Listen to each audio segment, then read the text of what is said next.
예, 안녕하십니까. 조공재입니다. 예, 아, 오늘이 수요일인가요? 지금 날짜 개념도 없어. 지금 완전히 상실했어. 어제 죄송하게 됐습니다. 백선엽 장군님 분향소에 한 번 더 들려서 여러분들 만나 뵙고 이제 이런저런 말씀도 나누고 오프라인에서 그러려고 했는데 제가 급하게 지방에 일이 생겨서 지방을 내려가야 돼서 그 약속을 좀 못 지켜드렸습니다. 그래서 죄송하다는 말씀을 드리고요. 다행히 이제 제가 영상에 담으려고 했던 행사가 다행히 불행인 것 같은데 하여튼 취소가 된 것 같더라고요. 그래서 이제 일정들을 쭉 보니까 그 행사가 없어서 마치 그냥 차라리 다행이다 이런 생각도 들었는데 좀 아쉽긴 했습니다. 그러니까 저는 이미지로서 사물을 판단할 수밖에 없는 직업을 가진 사람이라고 제가 말씀드렸잖아요. 그래서 이제 그 시민 분향소 같은 경우에도 언론화 될 때, 기사화 될 때, 아니면 나중에 역사로 자료화 될 때, 제가 원하는 것들은 그냥 사람들이 많이 모였다. 그러면서 뭐 분향소에 줄 쭈르륵 서 있는 것은 어차피 한두 컷이면 되는 건데, 그거 외에, 그거 외에 사람들이 그날의 감동을 느낄 수 있고, 그날의 어떤 예술적인 부분으로 해서 뭔가 색다른 모양의 이미지가 만들어졌을 때 저는 그것이 후세에 가서도 우리 아이들이 딱 봤을 때 이런 뭔 행사지 하면서 조금은 한 번 더 이제 관심을 가지고 이렇게 된다라고 보거든요. 제가 태극기 집회 때도 기억에 남는 건 그거지 않습니까? 사람들이 광화문광장에 엄청 수십만 명이 모였다라는 사진보다는 어떤 아이가 얼굴에 태극기 그렸고 태극기 하나 들고 있는 거, 여기서 이 태극기 집회의 순수성을 느끼는 거하고 똑같습니다. 그래서 이제 저는 이제 시민 분향소에서 이제 한번 다녀오고 나서 어떻게 우연하게 그 행사를 한다는 걸 알고, 아 이걸 가지고 우리가 화면에 담아내서 그림을 만들어내면 나중에 좋은 자료로 쓰이겠구나라는 취지로 가려고 했었는데, 아쉽게도 아쉽게도 이제 그런 행사들이 다 없어졌더라고요. 그러니까 누군가 이런 걸 뭐하러 하냐 했는지도 모르겠지만, 그래서 여전히 조금 좀 아쉬운 부분이 있었고, 오늘은 이제 지금 아마 이 시간 정도면은 대전 현충원에 이제 그 안장을 이렇게 모시기 위해서 대전 현충원 쪽에 사람들이 많이 있고, 아마 방송으로 대전 현충원 안장식이 좀 많이 방송이 될 것 같아요. 그래서 뭐 어차피 뭐 그것 때문에 시청률이 흔들리는 저희 작스투브가 아니기 때문에 꾸준히 보는 작스투브를 추구하다 보니까 상관없이 방송을 하려고 합니다. 어제 새벽 5시 반, 아니 새벽 5시부터니까 4시 반에 일어나서 지방 내려가서 일 보고 장장 930km 더라고요. 딱 이렇게 돌아다닌 그걸 거리를 보니까 930km를 돌아다니고 올라와서 저녁 때 이제 집에 도착하니까 11시 반. 그래서 이제 5시간 빼니까 19시간 동안 이제 지방에 왔다 갔다 하고 뭐 촬영도 조금 하고 그랬습니다. 그래서 지금 몸이 좀 피곤해요. 가지고 목이 좀 잠겼습니다. 그러니까 평소보다 조금 더 톤이 낮더라도 좀 이해를 해 주십시오. 이상하게 제 방송에서만 소리가 작게 들리더라고요. 다른 방송은 막 시원시원하게 크게 들리는데. 그래서 제 방송 때는 약간 볼륨을 올려주시길 바랍니다. 이게 제 목소리라서. 음, 죄송하게 됐습니다. 어쨌든 아주 지금 제 평소 지론이 죽으면 늙어야지인데 이거 지금 벌써 죽기 전에 늙는 것 같아요. 지금 겨우 그 하루인데 예전에 현장 뛰어다닐 때는 며칠씩 그러고 막 며칠씩 잠을 안 자고 이래도 버티고 그랬었는데 앞에 오자가 딱 찍히니까 이게 쉽지가 않네요. 아직 만으로는 사자인데 그냥 순수하게 그냥 순순히 그냥 오자를 받아들였습니다. 그냥 저는 나이를 먹는 게 좀 기분 나쁘지가 않아요. 좋더라고요. 저는 오히려 제 나이에 맞지 않는 모습, 뭐 남들처럼 자식도 거느리고 좀 잘 살고 먹고 살만 해주고 이제 이런 가정의 모습을 보여주면 더 좋았겠지만, 어쨌든 뭐 저는 어렸을 때보다는 지금의 제 모습이 너무 좋습니다. 또 한숨 쉬는데요. 어, 제가 굉장히 이제 문화전쟁에서 답답하면서도 요즘 들어서 힘들어하는 이유가 여러 가지가 있습니다. 그러니까 여러분들한테 그 전에 대해서는 말씀을 드렸었지만, 오늘 드릴 말씀은 이제 뭐냐면 이제 문화전쟁의 끝에서 도대체 이제 거의 이제 끝판왕의 그것을 보는 것 같아서 그렇습니다. 대한민국의 사람들은 뭐 애국가에도 들어가 있고 뭐 반만년 뭐니 뭐 그래 들어가 있고 외국 그 마냥 그냥 대한민국 사람들은 뻔히 말하죠. 좌우 가리지 않고 말을 합니다. 반만년 유구한 문화 역사 뭐 이렇게 얘기를 하고 얘기를 하지만 과연 우리가 문화 역사라는 반만년 문화 역사라는 그 말을 할 자격이 우리가 있는가라는 거에 대해서는 좀 생각을 해봐야 됩니다. 문화전쟁 차원으로다가. 좌파는 문화를 정치적으로 이용만 했고 역사를 왜곡시키면서까지 자기들의 어떤 이념을 전파하기 위해서 완전히 역사고 나발이고 있는 사실조차도 왜곡을 시켜버리죠. 이번에 백승원 장군과 간도 특설 때 뭐 이런 거 말하는 거 따위를 보면 더욱더 그렇습니다. 팩트 따위는 없이 서서히 준비하면서 역사를 뒤틀어서 바꿔버리죠. 그렇다면 우파는 뭐를 했냐면 우파는 아무것도 안 했죠. 아무것도 안 했습니다. 주둥아리만 딱 해서 책만 좀 읽고 나서 뭐 역사는 이런 거 사실은 이런 거야 하면서 나는 사실을 알고 있으니 사실을 말했으니 이제 나머지는 니들이 뭔가를 해봐 뭐 이딴 식이죠. 지가 안다라고 해서 중요한 게 아니라 아는 것을 얼만큼 사회에 구현시키느냐가 중요한 건데 우파는 그 후자의 역할을 전혀 하질 않았습니다. 그러다 보니까 지금 대한민국의 역사가 이렇게 왜곡되고 있고 백선엽 장군이 동작궁도 아닌 현충원으로 가는 이유도 결과적으로는 전 그렇다고 봅니다. 모든 것은 자유민주주의에서 특히 민주주의에서는 어쩔 수가 없습니다. 민주라는 그 자체 때문에 대중들의 힘을 얻지 못하면 우리는 어쩔 수 없이 당할 수밖에 없습니다. 만약에 저들이 아무리 지금 독재 정치를 하고 있다 하더라도 저들이 대중들, 일반 국민들의 요구사항이나 국민들이 아주 평이한 노멀한 의식 수준 안에서 했더라면 그 미친 짓거리를 할 수가 없겠죠. 성추행범을 갖다가 시민장으로 치르면서도 국가를 지탱하고 만든 영웅을 그렇게 차별적으로 대우한다는 것은 그만큼 우리나라의 문화 역사가 얼만큼 썩었나의 아주 기준점이 될 수도 있는 부분입니다. 백선엽 장군을 역사적인 관점에서만 판단해도 그런데 백선엽 장군이 그렇게 된 모든 배경에는 바로 이 대한민국의 문화 의식 수준이 드러나는 거죠.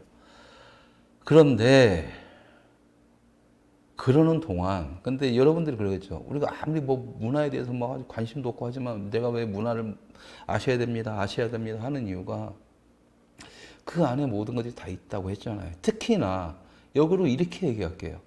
공산주의자, 사회주의자들은 문화를 이용해서 대중을 선동한다고 했지 않습니까? 여러분들 스스로도 그랬고 그람시의 문화 진지론도 바로 그런 이유입니다.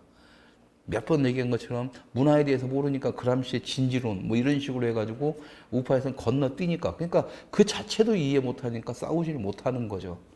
문화 진지론입니다. 그람시의 문화 진지론.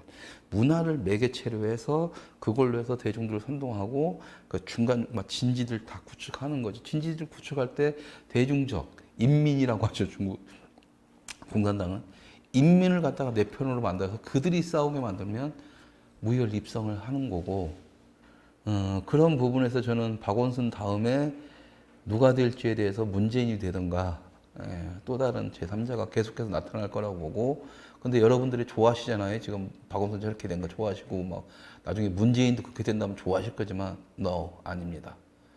제일 마지막에 등장하는 건 그런 인민들의 축창이 들어갈 거고 그 축창의 대상은 바로 우리 보수 우파 진영이 될 겁니다. 좋아할 거 없어요. 좋아할 거 없습니다. 그래서 조금 감 잡는 사람들은 박원순이 죽지 않길 바랬고 살아 들어오길 바랬고 아직까지도 죽지 않고 어딘가에서 살아 있을 거라는 음모론이 제공되고는 있죠. 그건 뭐 음모론이니까 뭐 제가 감당할 수 없는 문제고요. 자, 얼만큼 대한민국의 문화 역사라는 것은 대한민국의 정신입니다. 정신이에요, 정신. 그 정신 상태가 얼만큼 썩어 빠졌느냐에 따라서 대한민국의 자유민주주의가 건전하냐, 건강하게 지탱이 되느냐, 아니면 쫄딱 망하느냐의 문제가 될 텐데, 과연 그렇게 따졌을 때 대한민국의 문화 역사는 건강한가라고 했을 때 이제는 아실 겁니다. 여러분들 스스로가 노라는 걸. 첫째가 돈 때문입니다. 돈. 그러니까 제발 좀 보수 우파 진영 분들이 이제는 좀 정신을 차리셨으면 좋겠어요. 돈이라는 것은, 그러니까 자본주의는 분명히 좋다라고 저는 말씀드렸고, 여기도 써 있잖아요. 소셜리즘 썩스라고. 사회주의 엿먹으라고. 그러면서 달러 돈 딱 있죠. 돈이 최고라고. 자본주의가 최고라는 거죠. 물론 저도 사회주의보다는 자본주의가 훨씬 낫다고 봅니다. 그리고 자본주의의 상징은 돈이죠, 당연히. 그런데 문제는 자본주의의 돈을 쓰는 사람들이 좋게 쓰고 합당하게 쓰고 떳떳하게 벌고 이래버리면 문제가 없습니다. 그것처럼 좋은 게 없어요. 아주 지저분하게 남 등쳐서 사기쳐서 이런 식으로 돈을 벌고 그냥 사람보다는 돈 이래버리면 문제가 발생하는데, 과연 보수 우파 진영에서 한번 생각을 해보자고요. 과연 내가 정말로 자본주의에 깨끗한, 정말로 자본주의 이점을 부각시키는 형식으로 해서 돈을 벌고 돈을 쓰고 했는지, 아니면 돈이면 돼 하는 식으로 했었는지. 근데 여러분들은 아니라고 뭘 하겠지만 내버려. 지금 보수 우파 진영에서 이렇게 활동가들이 죽어나가고 있고, 이렇게 안 풀리고, 이렇게 이승만 재단, 박정희 재단 하나 못 만들고, 이런 모든 것들이 다 그 빌어먹을 돈 때문에 그렇습니다. 내 돈 절대 안 쓰고 네 돈 써, 이런 개쓰레기 같은 마인드. 내가 어떻게 해서 번 돈인데. 근데 좌파들은 그렇지는 않죠. 좌파들은 그렇지 않습니다. 좌파들이 오히려 자본주의의 아주 좋은 점들을 극대화시켜서 이용을 하고 있죠. 또 재밌는 게 뭔지 아십니까? 그 극대화의 장본인이 박원순이었다는 거예요. 여러분들이 실컷 졸컷 저는 개인적으로 냉정하게 판단하건데, 박원순은 보수 우파에서는 당연히 죽일 새끼지만 시대적으로 봤을 때 분명히 한 사람의 영웅이었던 건 맞습니다. 왜? 좌파를 그렇게 해서 돈으로 해가지고 한순간에 다 한 곳으로 뭉치게 했던 장본인이에요. 쳐 죽일 놈이고, 자유 대한민국에서는 분명히 적이지만 사회민주주의 대한민국에서는 박원순은 분명히 영웅 같은 존재일 겁니다. 역으로 우리가 깊이 한번 생각을 해보자고요. 박정희 전두환으로 이어지는, 노태우까지 이어지는 군사정부 시절에 사회주의를 꿈꿨던 그들이 오히려 지금의 보수 우파보다 더 힘들었습니다. 가난했고, 먹고 살기 힘들었고, 부모님은 아는 게 없이 오로지 학생들은 부모님의 굉장히 힘든 모습만 보고 자라왔고, 그리고 자기들이 꿈꾸는 이상이나 이념은 현실에서는 불가능했고, 그런 부분들에서 지금의 좌파는, 그때의 좌파는, 7, 80년대의 좌파들은 지금의 보수 우파보다 더 가진 것 없으면서 더 분열되어 있었습니다. 여러분들 아시는 NL과 PD결만 두 개만 있는 게 아니라 더 많은 각자 다양한 의식들을 가진 사람, 거기엔 분명히 자유주의자들도 있었고, 군부독재에 반대했던, 거기다 문화예술인들은 또 다양한 더 개인주의적인 성향의 문화예술인들이 있었고, 단합이 죽어도 안 되셨어요. 단합이 죽어도 안 됐던 이 사람들을 한 곳으로 모은 게 박원순이었습니다. 뭘로? 돈으로. 그러니까 자기들은 사회주의를 지향했지만 자본주의 이점을 최대한 이용해서, 자본주의 국가니까 그 점을 최대한 이용해서 사람들을 먹여 살리고 뭉치게 했던 거죠.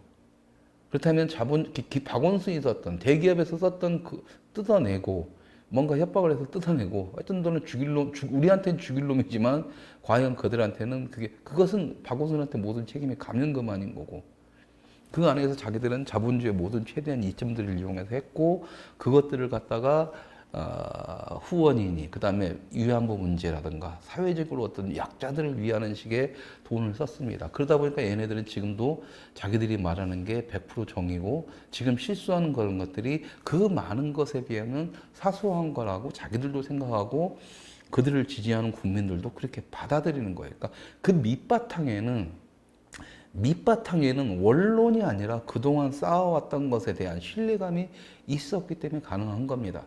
이 상태에서 보수 우파가 저 또 한 것도 없이 계속 그들을 욕만 헤쳐먹는다? 과연 일반 대중들이 좋아할까요? 여러분들이 싫어한다고 해서 모든 사람들이 싫다는 건 아닙니다. 싫어할 수는 없는 거고. 그리고 실제적으로 보수 우파, 지금의 미통당으로 대변되는 보수 우파 쪽에 일반 국민들은 아예 관심조차 없는데 그 사람들이 박원순을 씹는다? 일반적인 사람들은 오히려 더 박원순을 좋아하게 되죠. 그러니까 그런 돌아가는 그런 것들은 카테고리들은 저는 이해를 합니다. 단지 열은 받죠. 그런데 열이 받는 대상이 전 다르죠. 왜? 병신 같다라는 거죠, 보수 우파가. 왜 위안부 문제, 그 큰 윤미향 문제에서 그 큰 문제에 대해서 우리는 힘을 못 쓰느냐? 우리는 자격이 없었기 때문에 그러는 거예요. 그러니까 일반 대중들이 하는 얘기를 잘 들어보십시오. 아니, 니네들 말이 틀린 건 아니고 윤미향 나쁜 년인데 그래도 걔네들은 그 전에 처음에는 그렇게 해왔잖아. 실제로 많은 위안부들 도와왔잖아. 그런데 니들은 뭐 했어 그때? 이 친일파 새끼들아. 얘기 끝나는 거예요. 근데 그런 사람들이 친일파라고 욕을 먹었던 사람들이 지금 와서 갑자기 위안부들을 위하는 것처럼 아주 딱 한다? 누가 봐도 그건 위안부들을 위하는 게 아니라 윤미향이나 저 민주당 쪽 공격하기 위해서 자기들도 할머니를 이용하는 것처럼 보이는 겁니다. 똑같은 새끼들인 거예요. 그러면 친일파 새끼들이 위안부 할머니를 민다라는 말을 더 믿겠어요? 그렇게 했는데 지금 돈 헤쳐먹는 윤미향을 더 미워하겠어요? 그만큼 개고생했으니까 그만큼 벌어먹고 사는 거지 뭐. 그 정도는 뭐 이렇게까지 이해를 가능한 겁니다. 저는 그렇게 받아들여요. 그래서 저는 늘상 그럽니다. 우리가 잘한 게 없으면 셔터뻑업하고 정말로 윤미향이나 뭔가 문제가 있으려면은 그 개인의 어떤 그런 부조리 문제가 아니라 시스템을 갖다 공격을 해야 된다는 말을 하는 겁니다. 시스템을. 그래야만이 이기는 거죠. 그래야만이. 시스템에 대해서. 그러니까 일반 국민들도 잘 모르는 부분에 대해서. 그런 부분에서 공격했는데 우파는 그런 거 없죠. 왜? 씨발 분명히 그런 게 있거든요. 예를 들어서 오늘 이번에도 보니까 그 시청자분들이 댓글을 하면서 왜 종교주의에 대항하는 단체가 하나도 없냐? 그러면서 제가 댓글을 달았어요. 없긴 왜 없어요. 제가 방송에서 누차 여러 번 얘기했습니다. 여러 번. 가장 우파 시민단체 활동 중에서 가장 두드러지게 활동을 했던 게 교육 관련 단체들이었습니다. 뭐라고 몇 군데 단체에 있는데 뭐라고 말은 안 할게요. 그렇게 했습니다. 근데 그들이 뭘 했어요?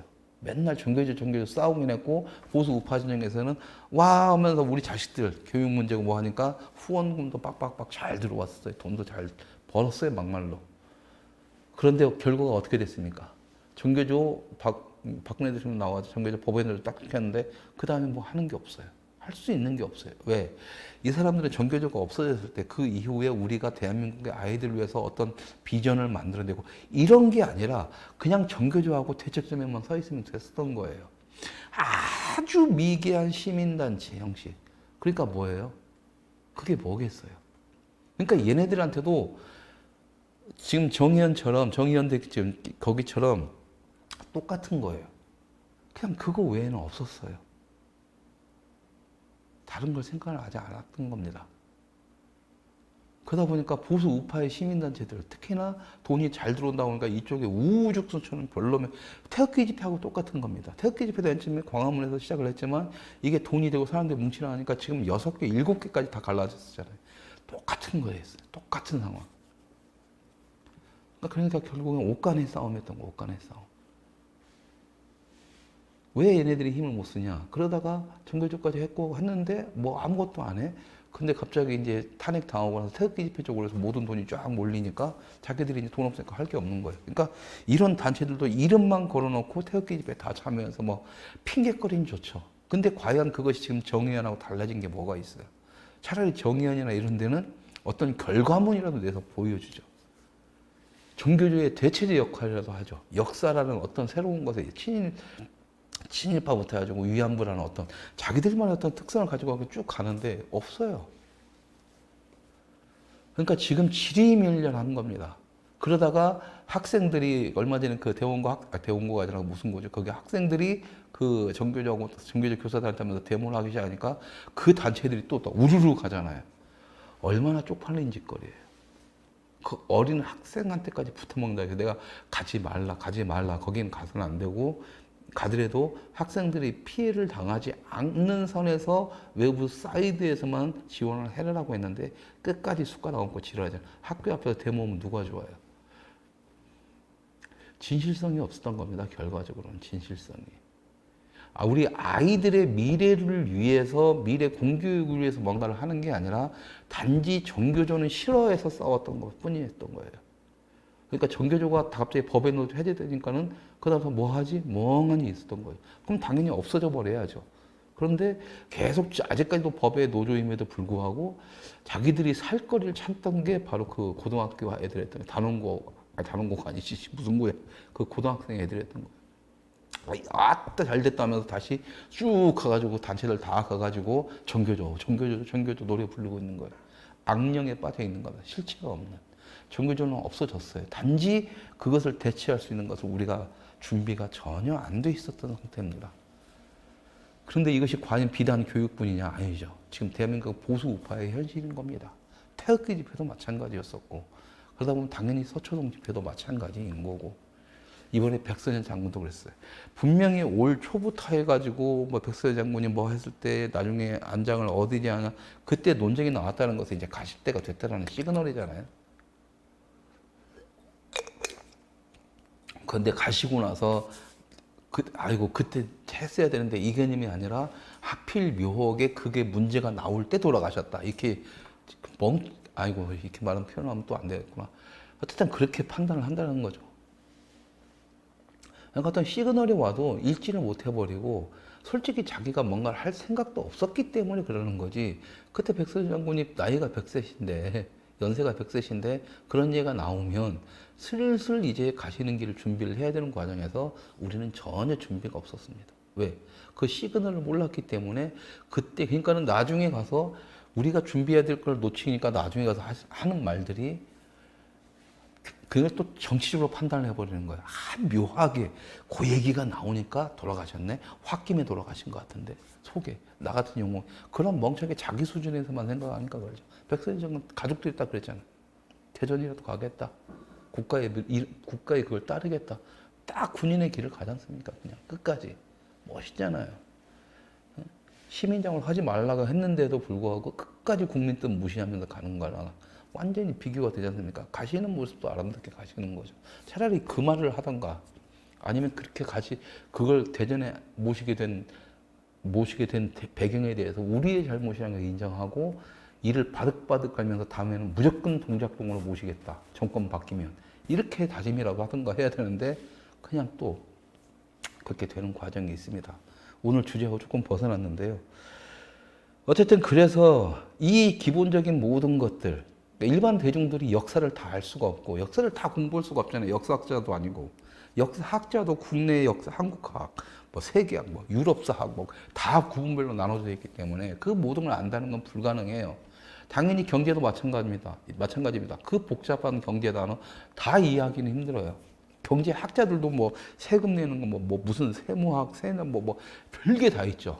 그다음에 그 비즈니스 하여튼 기업가에 맞는 여러 개 다 있습니다. 일반 사람들 그걸 다 어떻게 공부를 해요? 전문가가 될 수가 없다니까요.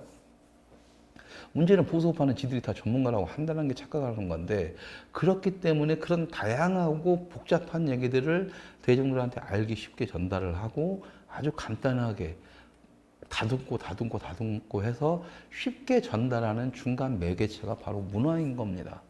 이 문화인 건데 이것을 갖다가 자기들이 모르니까 하기 싫고 안 하니까 거기다는 막대한 투자금이 지금 본연중에 알고 있으니까 안 하니까 막대한 시간이 걸리고 하니까 안 하니까 왜? 씨발 나 지금 벌어먹고 살아야 되니까 그 빌어먹을 먹고 살이즘 때문에 아주 천박한 자본주의 마인드 때문에 그러다 보니까 이걸 막고 지들이 안 하다 보니까 좌파들은 그걸 꾸준히 했죠. 돈이 없어? 그럼 우리끼리 십시일반 돈 모아. 80년대 좌파들이 운동을 어떻게 했냐면 특히 대학생들이 돈이 없잖아요. 그러면 걔네들은 학교를 못 나가는 이서 노가대판에 쫙 보냅니다. 분명히 이건 안 좋은 거예요. 분명히 말씀드리지만 안 좋은 거지만 좌파들이 그걸 보면서 우파의 방향성을 잡아보자는 겁니다. 했지만 지네들은 어떻게 했냐. 노가대 비용을 쫙 쓰면 그걸 싹 걷어요. 학생들한테. 노가대 했던 애들한테. 일종의 당원들이겠죠. 싹 가져가지고 그걸로 학생 운동을 시작했습니다. 그 돈들로 다. 그 대신에 이제 어떻게든 학교 졸업시켜주고 뭐 그 카바 쳐주고 다 쳐주고 그랬죠. 그러니까 지금 운동권 쟤네들이 이렇게 저기 지금 현 정부 저 운동권 놈들이 무식한 게 그거예요. 멍청하고 그러는 게. 진짜 진성 주사파들은요, 그 와중에도 공부 다 하고 사상교육 다 받고 그랬습니다. 단지 학교 교육만 안 받았을 뿐이지. 그런 식으로 하는 것과 그냥 나가서 노가대 뛰던 놈들은 당연히 무식할 수밖에 없죠. 그런 놈들이, 그러니까 지금 현 정부를 여러분들이 주사파 정부라고 하는데 주사파 정부 아닙니다. 주사파가 있었고 주사파를 먹여 살렸던 그 친위대라고 할 수 있는 노가다판, 이렇게 봤을 때 이 새끼들은 이부류인 거예요. 그러니까 진성 주사파들은 이 새끼들 꼴 보기 싫어해요. 그냥 무시해요. 자, 이거 잘 판단하셔야 됩니다, 여러분들이. 이걸 잘 판단하지 않으면 현재 문재인 정부를 여러분들이 이해할 수가 없어요. 주사파도 그 짓은 안 합니다. 주사파도. 예, 주사파도 솔직히 그 짓은 안 해요. 근데 여러분들은 지금 이게 다 주사파 이걸로만 가니까 현실을 지금 잘 못 보고 있는 거예요.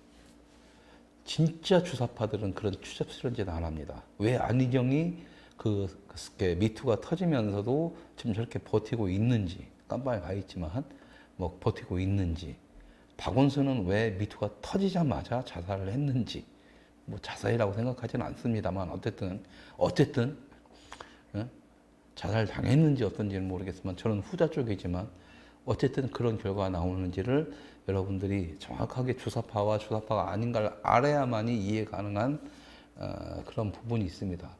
그리고 제발 부탁인데 말로만, 그러니까 적을 알고 적을 알아야 백전백필, 백전백승 뭐 이런 거 있잖아요. 백전무패 뭐 이런 거. 주둥아리로만 그러지 말고 그걸 알면은 주사파를 좀 공부를 좀 하시기 바랍니다. 주사파를. 그러니까 지금 뭐 주사파 지금 몇 년 동안 지금 주사파 떠들기만 했지 주사파에 대해서 제대로 말하는 사람도 없고 제대로 돼서 정확히 주사파를 만든 놈부터 핵심 그것을 이론화 체계화하고 조직화하는데 뛰었던 대부분의 사람들이 우파로 전향을 했음에도 불구하고 그들이 지금 아무런 힘을 쓰지 못하는 것도 뭐냐면 가짜 주사파 새끼들이 하는 말이 여러분들이 열광하고 있기 때문에 그래요. 굳이 여기서 자기들 말할 필요가 없는 거예요. 간단하게 얘기하면 그래요. 지금 김영환 아무런 힘을 못 쓰고 있잖아요. 아무런 얘기도 못 하고 있고. 지금 현 정부 작살내는데 김영환 하나면 충분한데도 제 판단에는. 근데 그걸 누구 때문에 말을 못 하느냐? 바로 보수 우파 새끼들 때문에 말 못 하는 거예요. 왜? 또 이렇게 말하면 저 새끼 역시나 김영환이 심해놓으면 전북 주사파 또라이 새끼다. 저는 그렇게까지 욕을 먹었으니까 또 그런 말이 나올 수 있겠지만 욕해도 저는 어쩔 수가 없어요. 그게 맞는 말이라고 생각을 하니까. 주사파 죽이고 싶어요? 주사파 알고 싶어요? 그럼 주사파를 만들고 그걸 시스템을 만든 대장, 모든 걸 다 알고 있는 대장이 우리 쪽에 와 있는데 왜 이 새끼를 활용 못해? 전술 전략적으로. 이게 뭐가 도대체 잘못된 말이길래 내가 왜 그 김영원이 심어놓은 전북 주사파 똘마니로 해서 신보라부터 몇 사람까지 내가 다 싸그리 엮여서 얘기가 되는지 모르겠어요. 어쨌든 그렇습니다. 그게 이제 우리 대한민국 우파들의 수준이죠. 보수 우파들의. 오늘 그 얘기를 하려고 했던 게 아닌데 또 박원순 얘기가 나오니까 그렇게 됐는데요. 자, 그렇다면 이 모든 것들을 이해하는데 저는 이렇게 지금 굉장히 쉽게 얘기하는 겁니다, 여러분. 그러니까 제 말조차도 이해를 못한다라면 우리는 제가 말하는 것보다 더 수준 이하의 생각을 가지고 있다고 생각을 해주셔야 맞아요. 왜? 저는 지금 보수 우파분들한테 세부적으로 아주 디테일적으로 전문가적으로 얘기를 드릴 수가 없어요. 지금 이 정도 수준도 이해를 못하기 때문에. 그래서 제가 여러분들한테 문화를 먼저 공부해서 다른 거 다 때려치우고 문화 먼저 공부하세요 하는 게 이게 아주 가장 기초기 때문에 그래요. 이게 가나다라를 알아야 한글을 이해할 수 있을 거 아니에요. ABC를 알아야 영어 단어를 이해할 수 있듯이 문화를 아셔야 된다는 겁니다. 왜? 문화 안에는 역사와 교육이 기본적으로 장착이 되어 있기 때문에 그래요. 늘상 말씀드렸잖아요. 문화는 형태가 없습니다. 역사가 있고 역사와 교육이 플러스가 돼서 이것을 대중적으로 사람들한테 국민들한테 어떻게 전달시켜 가느냐가 어떤 식으로 모양새가 잡히는 게 바로 문화입니다. 그러니까 지금 대한민국의 모든 문화는 사회주의 문화가 돼버렸어요. 그럼 당연히 여기가 사회주의 국가인 거예요. 근데 뭐 그렇게 잘했다고 큰 소리를 치세요? 지금 자유민주주의, 자유주의자들을, 여러분의 보수파는요, 지금 이 나라에 악성 종양 같은 존재들일 수밖에 없는 거예요. 왜? 이미 사회주의 국가니까. 근데 그걸 어떻게 만들어냈느냐? 문화가 만들어낸 거라니까요. 80년대부터 그람시 진주를 펼치면서 문화체육관광부를 맨 처음에 진출을 하고 거기서부터 쭉 각계 모든 사소한 것까지 위안부 문제부터 해가지고 노동자 문제, 뭔 문제 해가지고 다 파고들어서 진지를 구축해 놓고 대중들을 내 편으로 만들어 놓은 겁니다. 이미 국민들을. 여러분들만 외딴 섬, 완도처럼 큰 섬도 아니에요. 그냥 어디 저기 서해안에 어떤 조그만 섬, 마을 주민 한 5군데 사는 그런 조그만 섬의 주민들이 역할밖에 지금 안 되고 있는 겁니다. 그것을 어떻게 그렇게 만들었느냐가 바로 문화라는 거죠, 문화. 그래서 문화를 공부하시려는 건데, 문화를 공부하다 보면 역사가 자연적으로 들어갈 수밖에 없습니다. 저도 영화판이 왜 이 모양이 됐는가, 영화 역사를 공부하다 보니까 박정희라는 존재를 다시 한번 알게 됐고, 박정희라는 존재를 알고 나니까, 근대화가 어떻게 이루어졌는지 그분을 통해서 보게 되는 거고, 이런 기반이 뭐야? 역으로 돌아가니까 이승만 대통령을 알게 된 거고, 이승만 대통령을 알고 나니까 이 양반이 갑자기 대한민국 건국하게 된 배경이 뭐야 하면 당연히 한일 문제로 가는 거고, 그러다 보니까 이때 독립운동이 가장 중요한 핵심이었던 독립운동이 뭐야 하면서 하바롭스크까지 네? 가지고 저기 고려인까지 갔던 거고, 거기서 러시아에서 횡단열차를 타고 독립전쟁 터하고 자유참배까지 가게 되고, 이런 식으로 하나하나씩 배워나가는 거죠. 공부하고 그러면서 확신을 갖고 알게 되는 거고, 잘못된 역사라든가 잘못된 것에 대해서 바꿔나가는 거고. 근데 대부분의 사람들이 이러지는 않죠. 왜? 그 빌어먹을 먹고 사니즘 때문에. 근데 지금까지 쭉 살아오면서 그 먹고 사니즘에만 빠져서 그냥 돈이면 돼 하면서 아파트 투기나 하고 부동산 투기나 하고, 이러면 내 자식만 유학 보내면 되고 남의 자식 어떻게든 헐뜯어가지고 없는 집안 것도 다 빨아먹으면서 지금까지 살아왔던 존재들이 누구였었느냐? 바로 소수의 기득권, 수국 기득권 꼴통 새끼들이었다는 거고, 그것은 지금까지 어쩔 수 없이 기득권을 유지했던 보수 우파의 한계일 수가 있는 겁니다. 여러분들이 아니라고 하는 것은 그나마 대한민국을 믿고 있었던 일반 선량한 시민들, 선량한 국민들, 정말 박정희 대통령이 시키는 대로 열심히 하면 먹고 산다는 걸 믿고 지금까지 열심히만 살아왔던 사람들이 자기가 그게 억울하니까 자기들이 얘기를 하다 보니까 그게 보수 우파의 저변인 것처럼 됐지만, 그리고 실제로 그게 저변이 돼야 되지만, 지금 대한민국의 보수파는 움직이는 새끼들은 그런 새끼들이 아니라는 거죠. 이제 그러다 보니까 요즘 젊은 놈들 하는 짓거리만 봐도 그래요. 젊은 놈들 하는 짓거리만 봐도. 그러니까 앞이 캄캄한 거죠. 최소한 좌파는 존나게 멋있기라도 해요. 왜? 문화를 장착했거든. 그러니까 똑같은 명품, 어떤 거 명품, 한다 하더라도, 우파 새끼들이 명품 하는 건 돈지랄 밖에 안 되지만, 좌파들이 명품 자랑하면 존나게 폼나게 되는 이유가 그겁니다. 자, 그래서,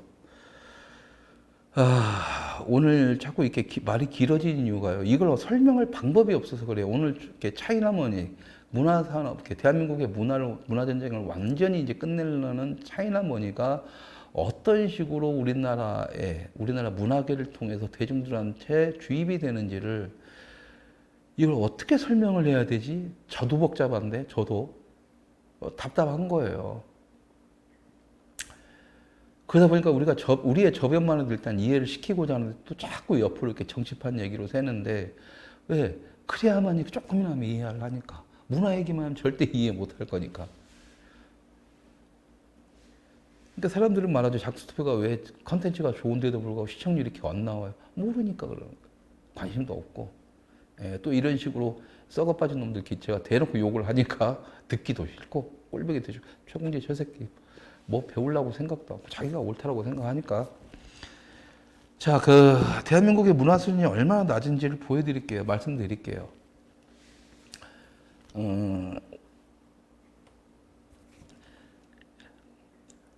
해외 자본들이 엄청나게 각 나라에 투자를 하기 시작되지 않습니까? 다 투자를 시작합니다. 그 어떤 가치가 있을 때 이미 1990년대부터 해외 쪽의 투자자들은 한국 쪽에다가 투자를 시작했었어요. 90년대 때는 조금 그거야 뭐 어느 때든 다 마찬가지지만 워렌 버핏이나 트럼프 같은 경우에도 투자를 했었습니다. 부동산이나 뭐 이런 거 그쪽이지만 일단은. 그런데 그나마 이제 한국 영화가 이제 시작하고 한류 바람이 불 때 제일 먼저 들어왔던 자본은 이게 일본이었습니다. 일본. 근데 일본 같은 경우는 여러분들이 아시겠죠. 사업을 해보신 분도 아실 것이고, 저도 이제 그 영화 제작 이런 것 때문에 일본인들 가끔 만나고 하면은 걔네들은 정말 철저합니다. 꼼꼼히 따지고 뭔가 할 때 하고, 그 다음에 투자 가치가 있다 하면은 우리나라 사람들은 상상할 수 없을 정도의 막대한 투자를 시작을 합니다. 그런데 이제 한류가 시작되고 한국 영화가 조금 괜찮아지고 일본의 영화계가 조금 이제 쇠락해지는 요 비슷한 타이밍이 있었는데, 왜 그 이유도 이제 좀 이야기가 좀 긴데 짧게 얘기하자면, 어차피 전 세계 문화 시장에서 동양의 문화 시장은 그다지 뭔가 그다지 크질 않습니다. 그러니까 전 세계 사람들이 즐기는 전체적인 이제 문화 시장을 형성을 놓고 봤을 때 동양의 문화 시장은 전 세계로 진출하기에는 어떤 한계점들이 있어요. 네. 그런 부분에서 이제 일본은 독자적인 자기들의 문화로 전 세계 시장을 장악을 좀 했었고, 여전히 일본은 이제 그 기반적인 문화의 기반을 갖다 자기들의 역사를 알리고 그것을 전 세계 사람들한테 아주 편하게 받아들일 수 있는 시스템을 1950년대부터 진출했기 때문에 지금 같은 경우에는 일본 문화 컨텐츠를 다루는 것은 일종의 하나의 컨텐츠, 트렌드가 됐죠. 여러분들 좋아하시는 영화 매트릭스 같은 경우에도 앞에 자막들이 일본을 쭉 뜨고 일본 애니메이션에서 영감을 얻어서 만들어진 영화입니다. 그러다 보니까 막연하게 해외 사람들, 그러니까 뭐 서양인들이나 뭐 대부분의 사람들도 일본 하면 문화 선진국으로서의 인지를 받아들이는 거죠. 그런 일본에서 한국에 투자를 하려고 했었다가 제일 처음에 들어온 데가 가장 돈을 움직이기 쉬운 데가 영화판이니까 왔는데도 불구하고 제가 알기로는 뭐 수천억을 처음에 투자를 할 의향이 있어서 일본에서 건너왔는데 한 푼도 안 쓰고 일본은 그 돈을 다 영화 계산 빼가버렸습니다. 다시 일본으로 돌아갔어요.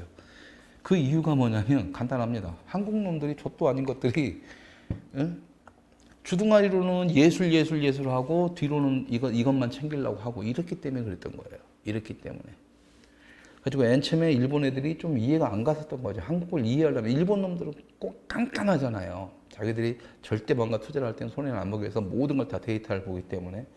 그래서 일본이 국내에 진출할 때 제일 처음에 시작했던 게 한번 떠보자 하면서 제일 처음에 시작했던 게 이해를 해야 되니까 고릴라 프로젝트라는 걸 돌렸습니다. 영화계에서.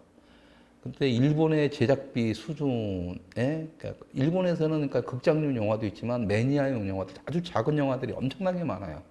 한국에서는 정부에서 돌려대는 돈을 지원해 주면서 운영이 되는 독립영화전용관이 한 40개, 50개 사이즈 정도 되지만, 일본에서는 이거 독립영화, 예술영화 전용관 다 합쳤을 때 숫자 체크가 불가능할 정도입니다. 그만큼 다양한 개인들을 위한, 개인의 니즈에 맞춘 다양한 매니아들의 영화들이 굉장히 많고, 이것을 운영하는 극장들이 다 있어요. 아주 조그맣게. 뭐 카페 형식이라도, 하다못해 우리 스튜디오 많은 극장도 수백 개가 있습니다, 일본에는. 그러니까 언제든지 그런 스타일의 영화를 좋아하는 사람들은 그 극장을 찾아가면 볼 수가 있고, 각각의 다양한 취향들이 공존하는 일본의 문화는 정말 그래서 무섭습니다.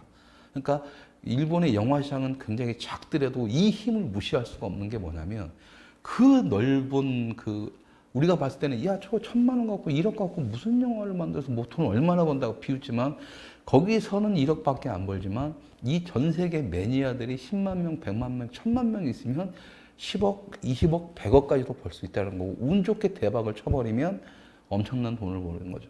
거기서 탄생한 게 미키 다카시나 시카모토 시냐나 뭐 이런 감독들입니다. 세계적인 감독들이 형성이 돼요. 그러니까 얘네들이 이 작은 영화를 수익을 내기 위해서 팔기 위해서는 뭐냐면, 일본의 자기들만의 스타일이 아니라 자기들의 스타일을 녹이면서 해외 사람들이 이건 새로운 거네 하면서 전 세계 사람들이 볼만한 어떤 니즈를 맞춘, 그러면서 자기들이 만들고 싶은 대로 만드는, 이게 다양한 그 문화적 소양의 세상이 이렇게 가능하다 보니까 우리나라에서 보면 이러한 개쓰레기 같은 영화인데도 불구하고 전 세계 매니아들이 열광을 하고 그런 감독들이 탄생을 하죠. 한국에서는 도저히 안 되는 겁니다. 왜? 그 반만년, 그 빌어먹을 반만년 유구한 전통 문화 역사 따지면서 뭘 그걸 하는 게 없으니까.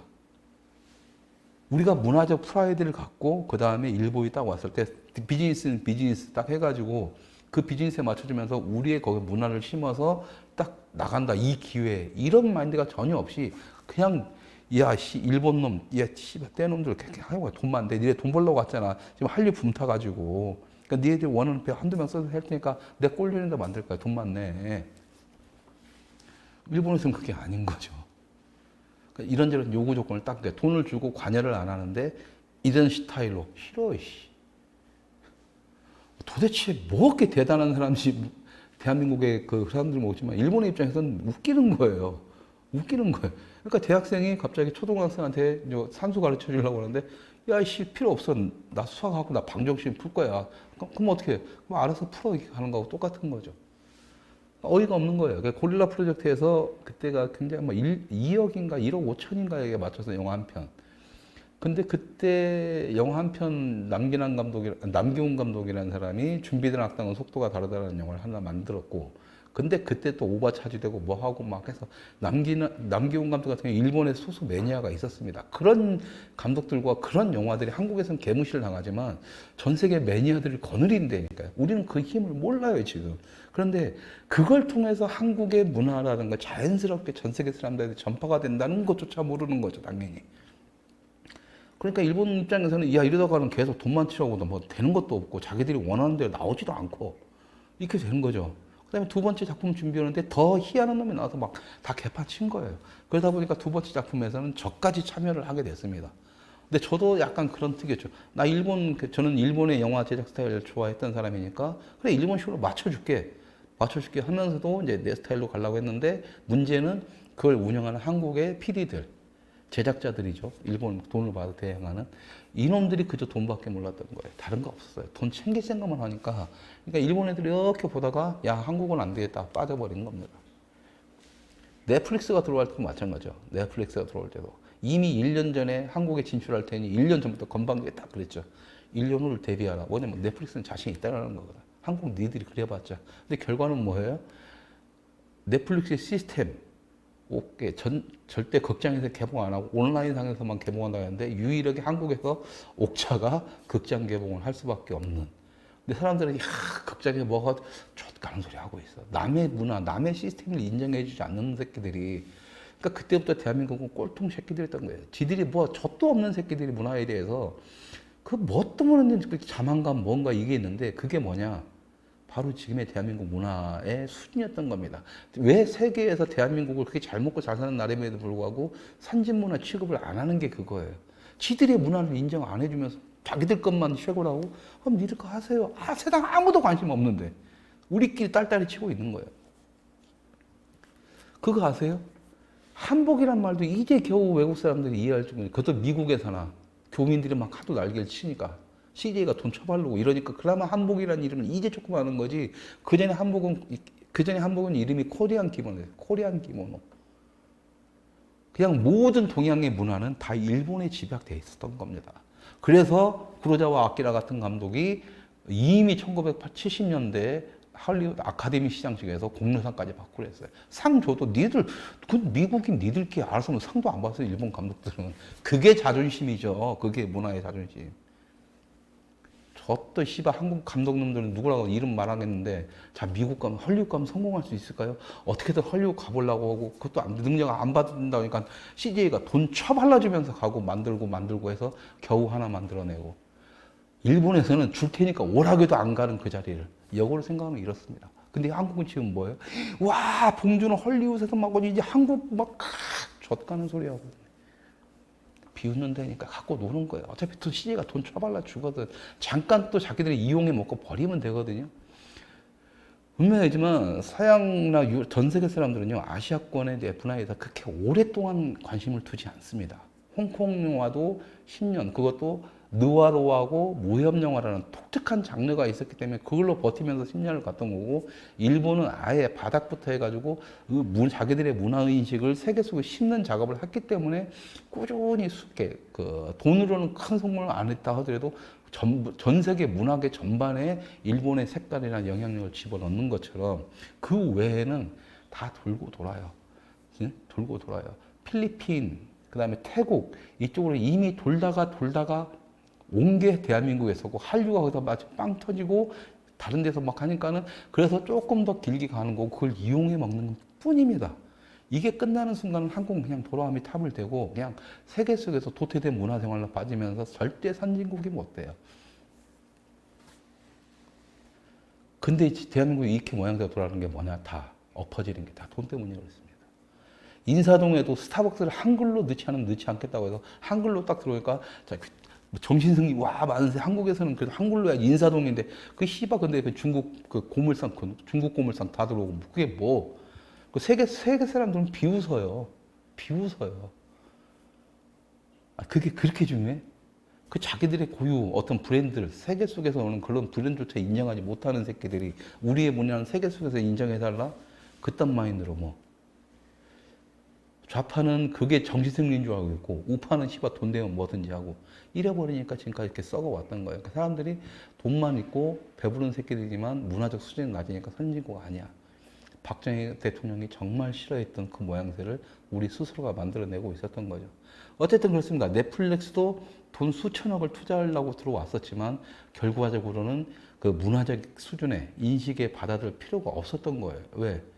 그러니까 자기들이 직접 해버려요. 그러니까 지금 넷플릭스에서 한국에다가 투자해서 한국에서 컨텐츠 만들어내는 거 자기들도 굳이 안 쓰고 CJ, ENM이니 뭐니 다른 기획사 붙여가지고 외주 형식으로만, 그러면 돈 더 싸게 하고 결과적으로는 또 돈 채쳐 먹으려다가 덜 벌어먹고 그들은 그냥 하수인이 되니까 버릇이 그런 것 같아요. 버릇이. 반드시 내가 어떤 종놈이 노비 같은 행동을 하고 개돼지야만이 먹고 사는 것 같은 모양새가 보이면 위에서 돈 주는 사람은 뭐냐면 니들이 개돼지가 되고 싶으면 개돼지로 취급해줘 볼 수밖에 없는 거거든요. 동등하게 비즈니스 대 비즈니스로 같이 얘기를 하려고 하는데 지들이 큰 소리 빵빵 쳐서 아 그래? 얘네들이 우리보다 세게 주려고 하나? 한국의 문화를 모르니까. 그래서 조심스럽게 왔는데 이 새끼들은 지들이 알아서 개돼지가 돼버리네. 그것처럼 좋은 게 어디 있어요?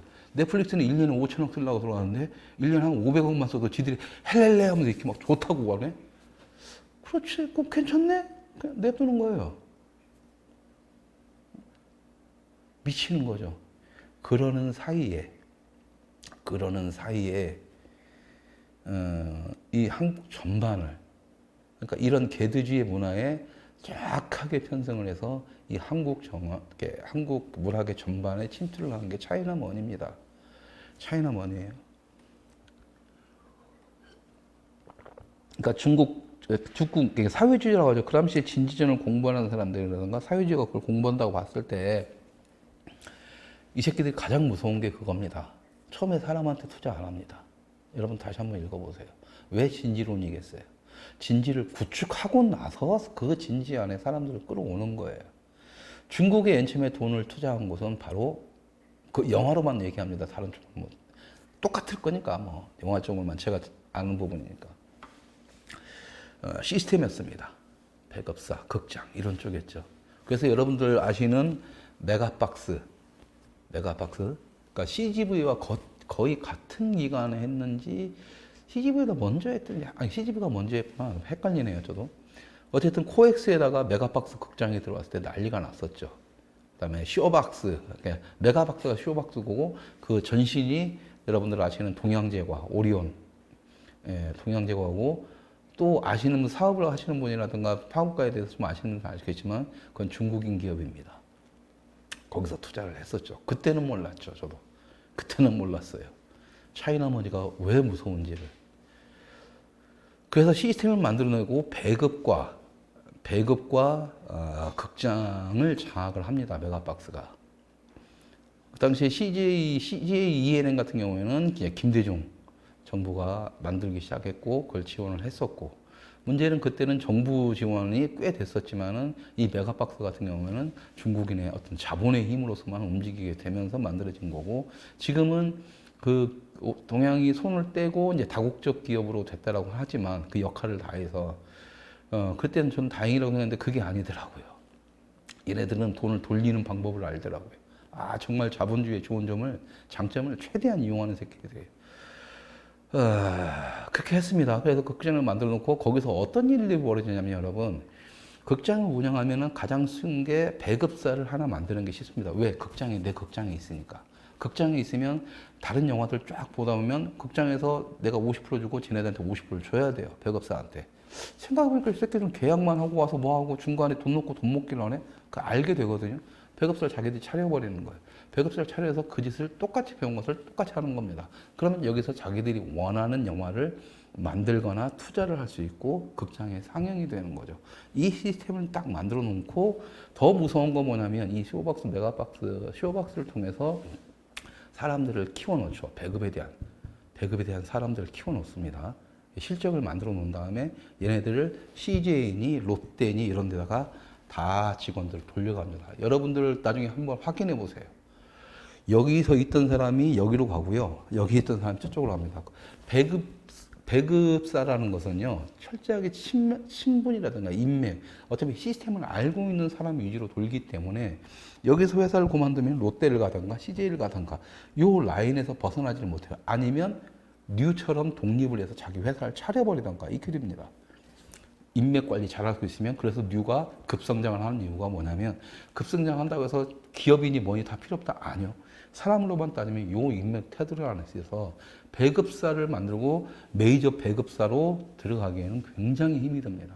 그러니까 우후죽순적인 중소 배급사들은 많이 있지만 그게 뭐냐? 배급이 이렇게 자본주의의 꽃이잖아요. 여러분들 자본주의의 꽃 하면은 산업에서 유통이지 않습니까? 유통, 제작사가 있고 유통사가 있고 그다음에 판매업이 있고 그 유통이 바로 배급이에요. 배급을 어떻게 하느냐에 따라서 영화를 죽이고 살리고 할 수가 있습니다. 영화가 죽고 사는 문제는 잘 만들고 못 만들고가 아니라 배급을 잘하느냐 못하느냐의 문제예요. 그래서 영화 제작사들이나 하는 사람들이 다 CJ, 롯데 쪽에 매달릴 수밖에 없는 겁니다. 이게 자본주의 기본인 거고 걔네들은 그걸 철저하게 이용을 하는 거예요. 그러다 보니까 여기서 교육시키고 어떤 영화를 만들어야 되는지 뭔지를 다 교육시킨 다음에 돌려대면 어떻게 되겠어요? 뻔하죠. 그렇게 진지론이 펼쳐졌던 겁니다. 그러니까 어떻게 보면 한국의 문화진지전은 이미 70년대부터 주사파들이나 PD와 NL계열의 싸움에서 했었지만 이 바닥에서 들어와서 문화운동, 문화진지론을 펼쳤던 새끼들과 중국 자본과의 만남의 시너지 효과가 어떻게 변할지는 지금 대한민국의 문화계만 보더라도 알 수가 있는 거죠. 그렇게 해서 대충 이럭저럭 해가지고 좀 한국의 기본 문화, 진지를 구축한 중국은 그 다음에 이제 그 시진핑이 이제 그 대국 굴기 이걸 하기 시작하면서 이제 해외 문화를 갖다가 조금씩 유입받으면서 중국을 문화산업시장으로 키우기 위해서 영화 산업시장을 엄청나게 키웁니다. 여러분들 아시겠지만 그 초창기 때 이제 한국은 이제 베트남이라든가 동남아 쪽으로 진출을 해서 한류 바람을 타고 이쪽에서 뭔가 해먹으려고 할 때 한국은 중국에 다시 개로 들어갑니다. 중국의 개로. 그러니까 중국에서 영화를 막 만들려는데 선진 기술이 별로 없다 보니까 인력 싸고 시키는 대로 다 하는 새끼들. 이미 그것은 한국에서 배급이라든가 극장 사업을 해보면서 이미 아까 말했던 넷플릭스나 일본 놈들이 이미 판단이 끝났던 것을 중국도 판단한 거죠. 이 새끼들은 그렇게 하면 돼. 하면서 다 한국 놈들 대다 쓴 거예요. 우리나라에서 잘 나간다는 촬영 감독이니 스태프들이 전부 다 중국에 갔습니다. 웬만한 사람들은. 가서 거기서 입봉도 하고 여러분들 아시잖아요. 배우들도 그렇게 간 거예요. 배우들도. 그러니까 중국에서 싹 끌어온 겁니다. 왜? 배워야 되거든. 엔터테인먼트 산업하고 영화 산업을 배워야 되니까 할리우드 놈들을 데려오려면 100억을 줘야 된다면 한국 놈들을 데려오면 1억만 줘도 좋다고 오는 거예요. 왜? 한국에서는 1억에도 꽤 센 거니까 한 7천, 6천 이렇게 받는데 1억 준다네 우르르 가는 거예요. 뭐 때문에? 먹고 사는 집, 그 빌어먹을 놈의 돈 때문에. 그것이 중국에다가 지금 여러분들 그 산업시장에서 보면 산업 스파이라고 하잖아요. 기술 팔아먹고 이런 거. 그거 욕하는데 왜 중국 중국 쪽에다가 문화계, 영화계, 촬영 감독이니, 촬영 기술이니, CG 기술이니 이런 것들이 다 중국으로 가는 것에는 가만히 계시는지 여러분들이 그만큼 문화에 대해서 모르기 때문에 무식하기 때문에 그래요. 그건 아예 공개적으로 산업 기술을 중국에다가 파는 겁니다. 인신매매했던 거예요. 그냥 돈에 팔려가지고. 그런데 그것도 더 화가 나는 게 뭐냐면 자발적으로 가버린다는 거예요. 자발적으로 돈 벌려고 죽는 거 아닌데 씨발 몸 탱겨진 거 아니고 남자 새끼 똥꼬 대주는 것도 아니니까. 그러니까 중국인들 뭐그 새끼들은 막 가지고 막 수십억 명이 보니까 한국에서는 끼케 천만 나면 와 이러는데 거기는 수십억 명이 봐버리잖아요. 아무리 중국 돈이 싸다고 하지만 걔네들 버는 돈이 장난 아니니까 걔네들한테 1억 주는 거, 2억 주는 거 별 문제가 아닌 거죠. 팍팍 주는 거예요. 한류 타고 왔으니까 또 배우들 팍팍 쓰는 거예요. 그러니까 당시에 좀 돈 좀 없는데 뭐 좀 뜨고 싶거나 한물 간 배우들 다 중국 갔습니다. 스태프들 잘 나가는 스태프들 다 중국 갔어요. CG 기술 우리나라 심형래 디오 그렇게 개무시할 때 거기서 CG 기술 중국에서 중국 돈으로 다 했어요. 다 만들어내고 거기서는 CG를 많이 쓰니까 중국에서는 기술이 월등하게 갑니다. 근데 그 나중에 지금은 어떻게 돼 있어요? 이제 다 필요 없어요. 이제 자기들 수준 이만큼 올라왔고 하니까 한국 놈도 필요 없거든. 쫙. 그러니까 지금 그 한국 사람들 필리핀, 대만, 베트남 이런 데 가서 영화를 찍고 뭐 그러고 있습니다. 아니면 한국에서 어쨌든 그러니까 그렇게 걔들이 몸 팔 거 다 팔고 돌아오는 환양년 같은 존재가 되어버린 거예요. 자기들은 돈 벌었죠. 한국에서 버는 것보다. 문제는 그 기술력을 다 뺏기고 다 상납한 모양새가 되다 보니까 이제 중국의 입장에서는 한국의 기술자분들 필요가 없는 거예요. 그럼 여기서 조금 더 고급 퀄리티를 원하고 이렇게 한번 쳐볼까 하니까 한류 배우들, 한류 스태프들을, 한류 감독들을 쫙 데려다 쓰는 겁니다. 그걸로 부족하니까 이제 할리우드에 직접적인 투자를 해버리죠. 여러분들 앞에 보면은 화웨이 뭐 마크 박혀가지고 영화 제작하는 거 많잖아요. 예. 근데 거기서도 그렇죠. 중국 배우들이 요즘 또 할리우드 영화에 많이 등장을 하고 그게 뭐겠습니까? 바로 그게 문화 진지론의 기본적인 거예요. 그렇게 익숙하게 가는 겁니다. 근데 중국이 누구한테 배우느냐? 일본한테 배운 거예요. 일본이 전 세계 문화에서 동양을 대표하는 대표적인 문화 선진국이 되는 게 바로 그겁니다. 무서운 거예요, 일본이. 그래서 일본은 어떻게 보면 문화적으로 보면 굉장히 위대한 겁니다. 자신들의 문화를, 다양한 문화를 개발시키면서 그 중에 해외 모든 매니아들한테까지 쫙 퍼지면서 일반 대중들, 진짜 또라이 같은 놈들마저도 일본의 문화를 자연적으로 일본에서 만든 게 아니라 자기들이 그걸 따라서 모방해서 만들게 하는 겁니다. 여러분들 보수 우파 중에서는 끔찍하다가 죽어도 안 볼 영화사가 하나 있어요. 트로만 영화사라고 있는데 거기 감독이 아이비리그 출신의 아주 그냥 천재입니다. 천재인데도 불구하고 이 사람이 만드는 영화들은 굉장히 쓰레기예요. 톡식 어벤져 시리즈라고 있는데 절대 여러분들은 보실 영화는 못 돼요. 매니아들이 열광하는 영화이기 때문에. 근데 거기서 기본적으로 쫙 깔고 가는 게 일본 문화입니다. 일본 문화. 가부키맹 뭐 이런 것들이 있어요. 게이샤들 나오고. 그리고 옷 입거나 뭐 그 싸우는 모양들 보면은 일본의 사무라이들 뭐 나오고 그렇습니다. 근데 걔네들은 그게 재미인데 일본, 동양의 문화, 신비한 문화 하면은 무조건 일본이에요. 한국 따위는 없습니다. 중국은 약간 비판의 대상, 그냥 약간 미개한 나라의 대상이었을 뿐이고 한국은 여전히 없습니다. 뭐 잘났다고 반만년 유구한 역사 지랄을 치는지 모르겠어요. 돈만 밝히는 새끼들이. 그런데 얼마나 한국을 호구로 알고 있냐면 이런 게 있습니다. 그렇게 해서 장악을 하고 이제 영화판 하고 이랬으면 되는데 그것만 헤쳐먹고 쟤네도 돈이나 벌고 아니면 일본처럼 한국에서는 그런 게 안 되겠다면서 자기들의 프라이드를 갖고 그냥 철수를 하고 아니면 넷플릭스처럼 병신 같은 놈들 에이 개돼지로서 계속 해줄게 이런 거라면 둘째 치고 중국 놈들이 무서운 이유가 있습니다. 중국 놈들이. 그래서 해먹은 걸 다 뽑아 먹었어요. 난 중국 이제 한국 따위는 이제 개무시하고 어차피 정부가 알아서 기면서 들어가잖아요. 기면서 들어가니까 개무시할 줄 알았더니 그게 아니더라고요. 그게 아니더라고요, 지금. 아예 중국은 지금 한국을 문화적으로 인식 수준을 갖다가 지금 여러분들 걱정하는 주사파 해가지고 북한 정부에 빨아준다 이 개념이 아니라 중국의 개로 만들려고 하는 것 같아요. 중국의 개로. 이 정도까지 의도적으로 들어오지는 않거든요. 단지 돈 벌려고 하고 자기들의 문화를 침투시키겠다는 문화전쟁, 자기들만의 문화전쟁이라면 이 정도 선에서 끝나야 되는데도 불구하고, 여기 되면 영화전쟁, 영화 같은 경우는 한국에서 이제 기술력 싸게 다 빼먹었어. 기본 올려놨어. 그러니까 독립영화든 뭐든 조그만 영화들은 그냥 한국 스태프들한테 기술 배우는 애들 갖고 하면 되고, CG도 할리우드에서는 수천억 들여야지만 여기서 한 100억이면 끝날 수 있게 시스템 다 도입시켜 놓고 회사 하나 쫙 끼워주면서 한국 회사 하나 쫙 띄워주면서 그렇게 만들어 놨어. 여러분들 한국 영화 미스고 보셨죠? 미스고가 그 CG 회사가 중국 거예요. 근데 한국 감독이 만드는 거지만 중국에 있어요. 그러니까 중국에서 그거 돈 벌려고 이 사람도 이렇게 만든 거고 다 돈 때문이라니까요. 그럼 거기서 끝났어야지. 헐리우드 자본 이제 들어왔고, 헐리우드 땡겨와가지고 헐리우드한테 투자하면서 헐리우드 배우들이 뭐든 쫙 들어와가지고 중국 내에서 얼마든지 헤쳐먹을 수가 있는데, 왜? 이 조그만 나라에. 돈도 별로 들지도 않는데, 되지도 않는데, 어? 중국 변방의 어느 한 성만한 나라에 왜 또 이렇게 자꾸 차이나 먼저 바르지라는 고민에 빠져 있는 거죠. 여기서 여러분들, 이건 또 여러분들 열받게는 해드릴게요. 이건 해주셔야 돼요. 이건 좀 알고 계셔야 됩니다.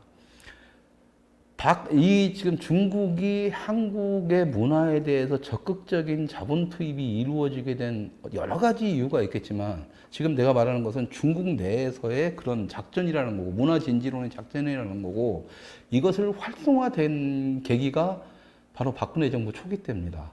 부역자들 2에서 나왔죠. 한국에서는 뭐 보수 우파들은 왜 저기 중국 놈들한테 가서 뭐 거기서 같이 뭐 걔네들 뭐 하냐 뭐냐 막 그랬었잖아요. 그때 갔을 때 박근혜 대통령이 가셨잖아요. 그때 간 이유가 그거였습니다.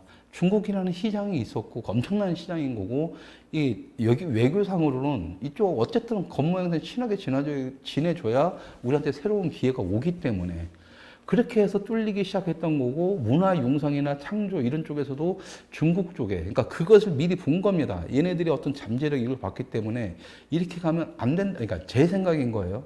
제 뇌피셜입니다. 저는 최소한 박근혜 대통령이 그 정도의 생각은 갖고 있었다라고 생각하는 거예요.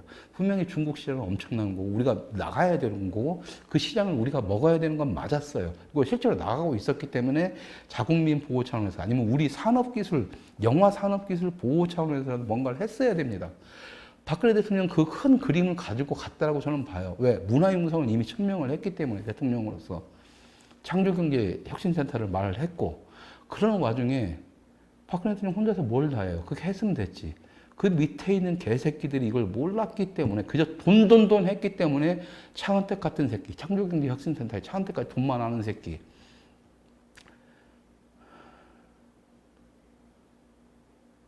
또 최순실 같은 이런 새끼들 때문에 다 망가진 거예요. 그러니까 중국의 입장에서는 어떻게 보면은, 그러니까 우리 스스로 그걸 다 망가뜨리는 겁니다. 누가? 보수 우파 진영이. 좆도 모르니까. 만약에 그때 박근혜 대통령이 그 문화융성에 대한 그런 그 딱 제안을 하고 중국에 가서 판을 벌려놨으면 그 판에서 우리가 뭔가를 했어야 되는데, 이미 거기에 씨발 그런 새끼들만 가서 헤쳐먹고 돈 하는 바람에 다 개 작살나버린 거고, 그게 탄핵의 빌미가 됐던 겁니다. 여러분들 물상만 뜨면 됐잖아요. 왜 블랙리스트, 화이트 리스트가 핵심이 돼야 되냐고. 왜 문학에서 들고 일어나서 박근혜 쳐 죽이려고 했는지 아시냐고. 여러분들 보시면 알잖아요. 화이트 리스트 뭐 가지고 그 새끼들 다 청주에서 올라온 새끼들이었어요. 청주에서.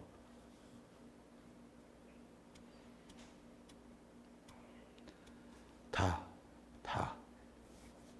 도종환의 똘마니들, 그리고 그 공로로 도종환은 문화부 장관이 되죠.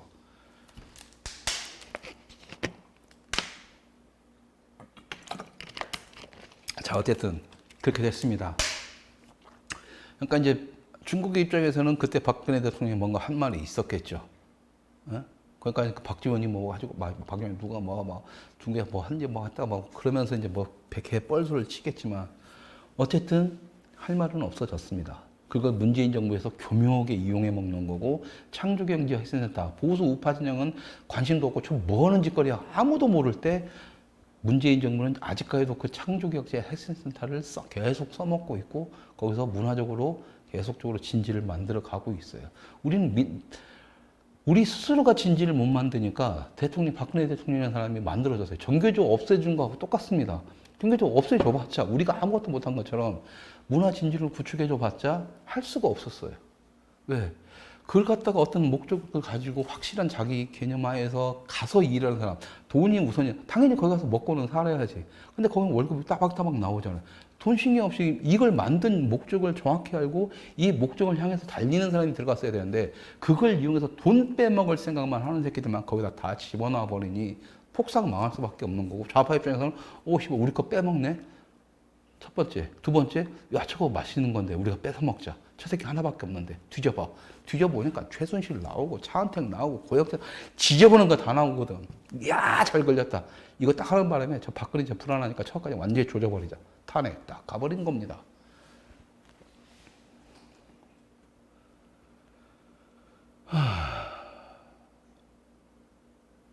어쨌든 그러고 나서 나는 중국이 이제 한국 따위는 개무시할 줄 알았는데 중국이 무서운 놈들이 그거예요.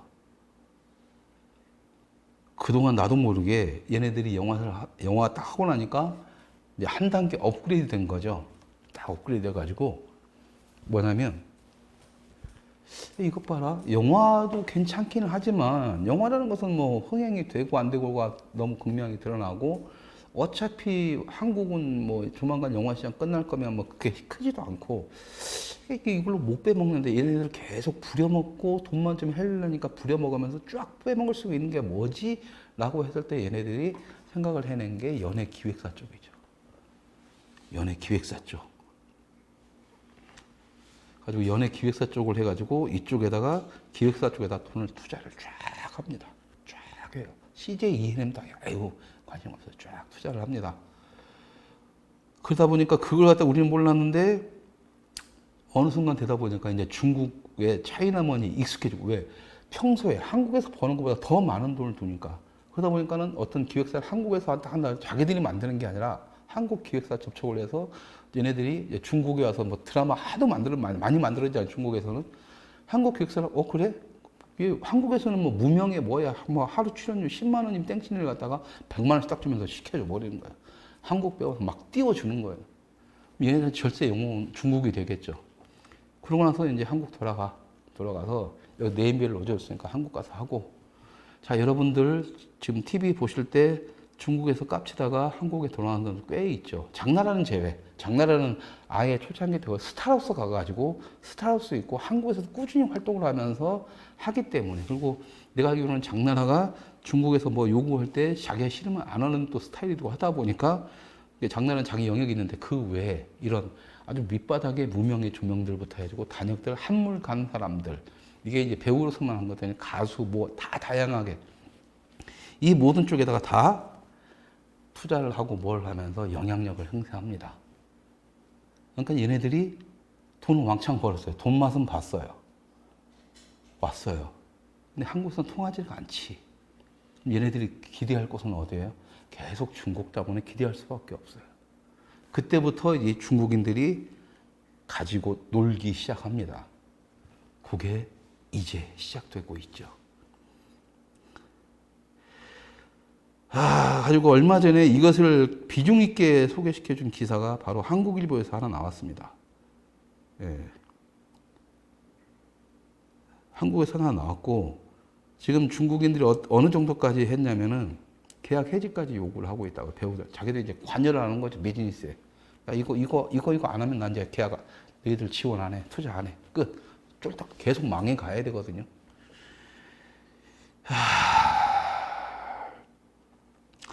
이거 경영진 교체까지 요구를 했다네요.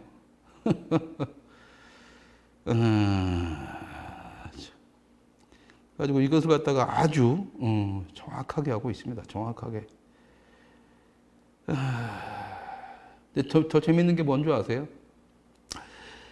지금 우리가 연예 기획사를 차리면 그 전에 차렸으면 됐어요. 그러니까 매니지먼트라든가 뭐 연결해주고 하는 뭐 이런 회사들, 조그만 엔터테인먼트 회사들은 그냥 차릴 수가 있었는데, 이게 어느 순간 하도 문제가 많고 막 장자연 사건이 이런 거 터지면서 이거 문화체육관광부에 등록을 해야 되고 교육을 받아야 됩니다.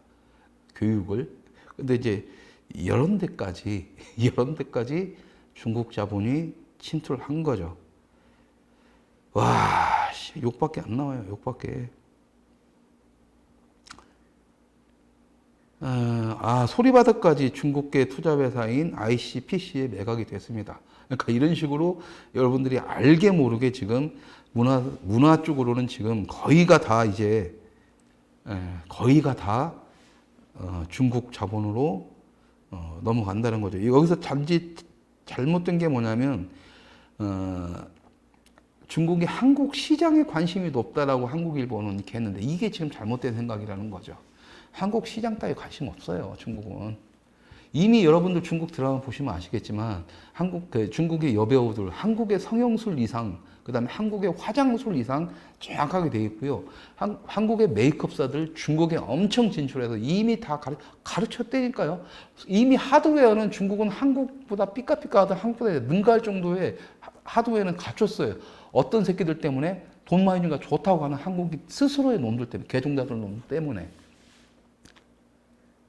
하다못해 코카콜라가 아직까지 핵심 재료라든가 레시피는 공개 안 하는 것처럼, 우리도 하더라도 아주 중요한 부분은 우리가 공유를 하고 있어야 나중에 중국이 끝까지 하면서 이렇게 비등비등하게 가. 그게 비즈니스 기분이고 사업의 기분이고 내 프라이드의 기분인데, 다 알지 않습니까? 돈 많이 주니까 그냥 다 한 거야, 다. 그냥 다. 예, 다. 아이고, 감히 누가 시키는데요. 아이고, 우리 투자자님. 저 개돼지입니다. 시키는 거 다 합니다. 이렇게 돈 많이 나면. 이런 걸 다 뺏겼던 거죠. 매니지먼트사도 마찬가지입니다. 연예 기획사들 지금 다 그렇게 넘어가고 있고, 얘네들이 한국 시장에 관심이 없습니다. 얘네들은 정확히 얘기하면 관심이 없는데, 왜 이 짓을 하냐면, 전 세계 시장에서 중국이 벌어오는 돈의 딱 10,000분의 1만 써도 한국 시장에 이런 시장을 다 장악할 수가 있는데, 그 10,000분의 1, 딱 0.1% 아니 0.1%딱 썼는데, 얘네들이 개 종자라 내 개돼지 역할을 해. 솔직히 나도 애완견 키우려면 애완견한테 우리가 그래도 한 달에 100만 원 벌면 10,000원이 더 써야 될 거 아니에요. 밥은 사 먹여야 되니까, 특식이라도 껌이라도 사 먹여야 되니까, 밥은 같은 거 먹는다 하더라도 똑같은 겁니다. 그냥 똑같은 건데, 우리는 왜 헬렐레 하고 받아 처먹다가 지금 이 꼴이 나는 거예요. 그러니까 지금 한국에 있는 연예 기획사에 난리가 났어요. 지금 중국 자본, 그러니까 말 그대로 철수 올라온다, 철수 안 한다니까. 철수할 필요가 없어요. 그게 있어도 되는데 없어도 되는데 툭 던진 거예요. 그냥 한 달에 만 원 좀 여유 있는데 주식이나 한번 사볼까? 그냥 주식 사듯이 던져놓는 겁니다. 죽내 사내는 우리끼리 지금 하고 있는 거예요. 죽내 사내는. 뭐 때문에? 돈 때문에, 씨발. 자존심 존나게 없는 거예요. 그저 돈. 당신이 매니지먼트 연예 기획사에, 연예계에 왜 진출을 했어요? 돈 때문에. 너 영화 왜 하니? 먹고 살아야죠. 하고 싶은 영화 찍고 싶어서요. 근데 왜 그렇게 사니? 먹고는 살아야죠. 네 힘이 그럼 뭐냐? 그럼 영화계 왜 있냐? 이런 얘기가 안 나와요. 이제는. 예전에 저희 때는 그런 논쟁이 있었지만 지금은 그런 얘기가 안 나와요. 왜? 무슨 얘기 한번 꺼내려면 노조가 그렇게 해요. 끝. 썩어 문드러져 가는데 그런 거 싸우진 않고 지들 먹고 살 계속 밥그릇 싸움만 하는 게 지금의 노조인 거죠. 다른 얘기 안 해요. 근데 이 새끼들이 뭐 중국인이 뭐니 찍소리 못하고 한국 정부에다만 깽깽깽깽 거리면은 그냥 돈 주니까. 근데 얘네들이 왜 중국에다가, 지금의 문화인들이 왜 중국에다 찍소리를 못하느냐? 깽깽깽깽 거리면 다 빼버리니까 이렇게. 길들이는 거잖아요. 길들이는 거라니까요. 쫙 사. 돈 줄게. 나한테 써. 맛있게 줘. 꼬리 치면서 막 몰려들게 한 다음에, 자, 나한테 잘 보이는 놈한테만 먹여줄게. 이게 공산당들이 하는 짓이지. 문재인 정부도 지금 그 짓거리 하고 있는 거고. 문재인 정부도. 그러니까 이 새끼들이 주사파가 아닌 이유 중에 하나는 뭐냐면, 이들이 하는 패턴은 중국의 개가 되기 위한 전제 조건들이지 북한하고는 별 상관이 없습니다. 북한하고는. 제가 봤을 땐 그래요. 최소한 주사파 같은, 민족주의 주사파 같은 놈들이라면 자기들이 꿈꾸었던 주체 사상에 대한 그런 것 때문이라도 중국한테 그러지를 못하고 이런 꼴을 못 봐요.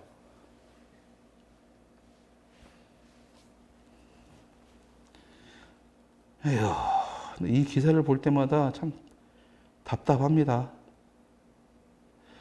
이게 중국 정부가 어느 정도냐면 이제는 기획사 경영권을 확보하고 컨텐츠 기획을 주도하면서 제작이 중국 현지 입맛에 맞춰질 가능성으로 움직이고 있다. 중국 자본 철수 후에 대중문화 시장이 무너진 대만의 사례를 경계해야 한다. 바로 이겁니다. 지금 대만이 중국하고 막 씨바 싸우니까 돈 다 빼버리잖아요. 그러니까 한국 놈들은 뭐냐? 대만을 경계한다고 하면서 개기지 말라는 거 이게. 신문에서 이따위로 쓰는 거니까요. 중국에 개기지 말고 시키는 대로 다 해. 이거죠 뭐. 아니면 니네 대만 꼴라. 중국 돈 다 빠져. 어떻게 할래? 먹고 사니집에 빠진 새끼들이라면 먹고 살아야 되니까 아 씨발 개가 돼야죠 뭐. 그러겠지만 그러니까 니들은 개돼지의 삶을 사는 거지만 정말로 우리가 내가 웃겼던 게 반만년금 유구한 역사 따위 말하지 말라는 거예요. 씨발. 역사고 나발이고 씨발 그냥 돈에 빠져가지고 천박한 자본에 빠져가지고 중국 돈에 그냥 헬렐레하는 차이나머니 헬렐레하는 새끼들이 뭔 반만년 역사 민족주의 자꾸 대한민국 위대한 날 족가는 소리 하지 말라는 거예요. 씨발 자존심도 없나? 에? 차이나머니 없다고 해서 돈 못 벌어요? 아니에요. 아니라고 이 인간들아. 일본도 와서 투자를 하려고 했었고, 넷플릭스도 이렇게 해외 자본, 미국 자본도 투자를 하려고 했었는데, 왜 그 새끼들한테 큰 소리 빵빵 치는 걸 중국한테 한마디도 못하냐. 니들 스스로 한번 생각을 해봐야 된다고요.